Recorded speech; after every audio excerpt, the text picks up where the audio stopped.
ਆ ਸ਼ਤਾਬਦੀ ਤੇ ਆ ਪਿਆਰ ਕਰਿਓ। ਮੇਰੀ ਵੀ ਅਰਦਾਸ ਕਰਿਓ, ਆਪਣੀ ਵੀ। ਇਹ 450 ਸਾਲਾ ਸ਼ਤਾਬਦੀ ਇਹ ਪਿਆਰ ਦਵੇ। ਆ ਜਿਹੜੀ ਪੰਕਤੀ ਬੋਲੀ ਨਾ ਹੁਣੇ ਬੱਚੇ ਨੇ, ਗੁਰੂ ਅਮਰਦਾਸ ਤਾਰਨ ਤਰਨ ਜਨਮ ਜਨਮ ਪਾ ਸ਼ਰਨ ਤੋਏ। ਐਡਾ ਪਿਆਰ, ਜੇ ਜਨਮ ਮਰਨ ਕੱਟ ਦਵੇਂ ਤੇਰੀ ਮਰਜ਼ੀ, ਪਰ ਜੇ ਦੁਬਾਰਾ ਜਨਮ ਦੇਣਾ ਹੋਵੇ ਤੇ ਗੁਰੂ ਅਮਰਦਾਸ ਜੀ ਸਿੱਖ ਮਾਂ ਦੇ ਘਰ ਦੇਣਾ। ਜਿੰਨੇ ਜਨਮ ਲਵਾਂ ਤੇਰੇ ਗੁਣ ਗਾਵਾਂ, ਗੱਜ ਕੇ ਆਖੋ ਸਤਿਨਾਮ। ਜਿੰਨੇ ਜਨਮ ਲਾਵਾਂ ਤੇਰੀ ਸ਼ਰਨ ਮਿਲੇ।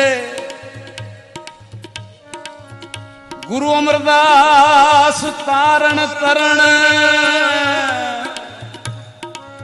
ਜਨਮ ਜਨਮ ਪਾ ਸ਼ਰਨ ਤੋਏ।